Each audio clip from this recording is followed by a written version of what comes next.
আমরা দেখেছি যে আমাদের প্রায় 400-450-500 মতো প্রার্থী ছিলেন।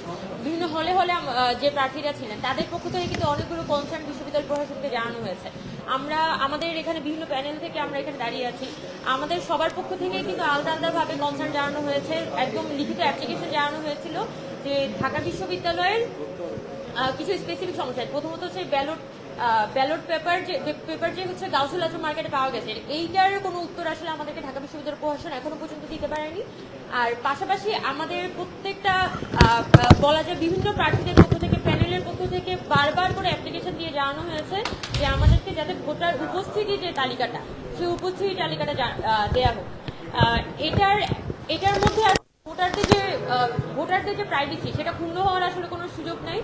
বরং আমাদের যে ভোটার তালিকাটা আসলে ঢাকা বিশ্ববিদ্যালয় প্রশাসন থেকে নির্বাচন পূর্বে প্রদান করা হয়েছিল, সেই ভোটার তালিকায় কিন্তু এখনো পর্যন্ত সেই ভোটার তালিকাই হচ্ছে যে মূলত আমরা ভোটের দিনে তাদের যে উপস্থিতি, সেটাই আমরা চাচ্ছি।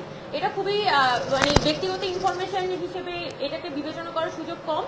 বরং আমরা এখানে বিভিন্ন প্রার্থীদের পক্ষ থেকে যেহেতু বলা হয়েছে, এবং আমাদের পক্ষ থেকে আমরা যেটা বারবার করে এখানে বলছি যে আমাদের যে ফিল্ড অ্যানালাইসিস, সেই ফিল্ড অ্যানালাইসিসে অনেকগুলো হলের ব্যাপারে আমাদের মধ্যে কনসার্ন তৈরি হয়েছে যে হলগুলো যেমন জহুর হক হল, তারপর মুজিব হল, এই হলগুলো নিয়ে স্পেসিফিক কনসার্ন এসেছে যে ঢাকা বিশ্ববিদ্যালয়ের এই দুটি হলে ওই দিন পার্টিকুলারলি ভোটের দিনে এত পরিমাণ ভোটার টার্ন আউট হয়নি।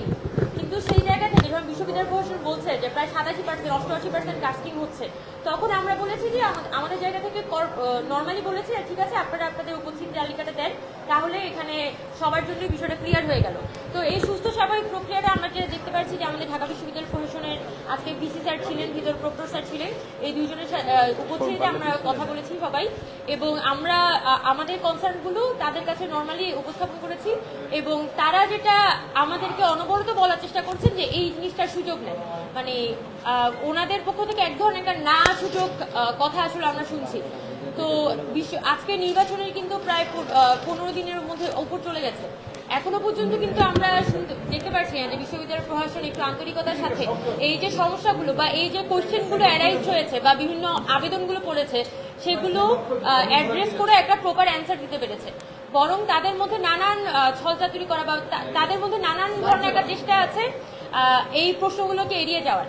তো সেই সব কনসার্ন নিয়ে আমরা আসলে আজকে ভিসি স্যারের সাথে দেখা করেছিলাম, ভিসি স্যারের সাথে কথা বলেছি, এবং আমরা যেটা বলেছি যে অতি দ্রুত সেটা সব থেকে ভালো হয় আগামীকালকের মধ্যেই আপনারা যাতে আপনাদের উত্তরগুলো আমাদের কাছে দেন, তাহলে আমাদের জন্য সিদ্ধান্ত নিতে সহজ হবে, এটাই।